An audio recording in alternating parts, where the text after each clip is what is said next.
Многие из нас считают, что некоторые виды животных не способны на какие-то чувства и рождены лишь для того, чтобы удовлетворять самые разные потребности человека, и особенно это касается испанских коридных быков, которых воспитывают с самого детства для одной лишь цели, а именно участия в кориде. Глядя на этих огромных и сильных монстров, которые своими рогами способны на многое, люди даже понятия не имеют, насколько эти животные могут быть благодарными человеку, который однажды решил изменить их судьбу. Перенесемся во Францию, где несколько лет назад мужчина по имени Кристоф Лирик купил себе свирепого монстра, а собственно, что из этого вышло, вы и увидите далее.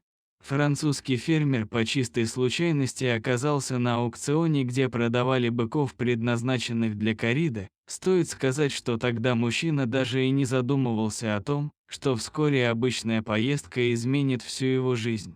Итак, Кристоф просто проходил мимо одного из участников аукциона. По ту сторону заграждения стояло огромное и сильное животное, которое растили специально для боев.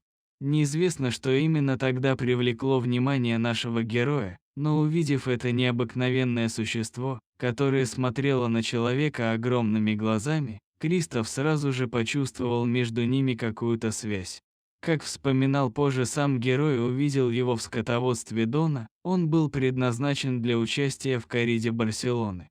Я даже не планировала делать такую дорогую покупку, но когда я спросил у сотрудников аукциона, трудно ли обучать такого быка, они ответили: если ты заботишься о нем хорошо, то ты увидишь, что он даже вернее, чем любая собака. Это доказывало то, что эти люди хорошо знали тип животного, который у них есть. В любом случае ему было суждено умереть на арене мучительной смертью под аплодисменты кровожадной толпы.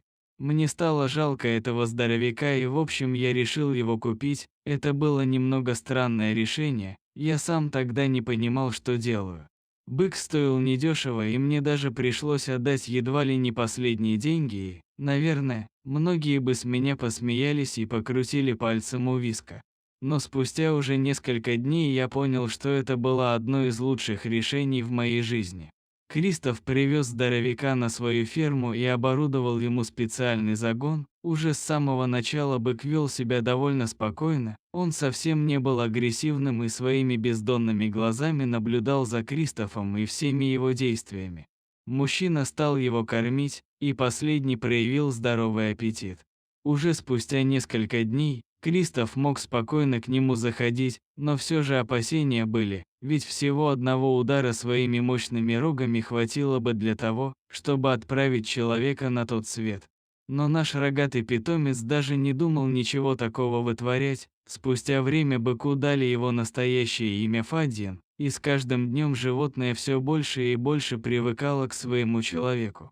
Бык также относился к спасителю немного с опаской, даже несмотря на то, что Кристоф уже мог его спокойно погладить, он держал дистанцию от двуногого существа, не доверяя ему. Но важное событие произошло тогда, когда однажды во время уборки в загоне бык незаметно подошел к мужчине сзади. Все это время я старался не стоять к нему спиной, но в тот день я просто расслабился и об этом забыл. Я лишь почувствовал соприкосновение и, оглянувшись, увидел, как Фадин, положив свою голову мне на плечо, словно заглядывает с интересом, что я там делаю. Это и стало знаком того, что он не намерен проявлять свою силу. Кристоф вырастил быка в любви и заботе, и с тех пор в отношениях этой парочки многое изменилось. Сейчас этот черный красавец больше напоминает ласкового и большого питомца, как домашний пес. Животное осталось благодарно своему спасителю на всю жизнь и уже не просто помогает во всем своему новому другу, но и даже своими повадками не особо отличалось от собаки.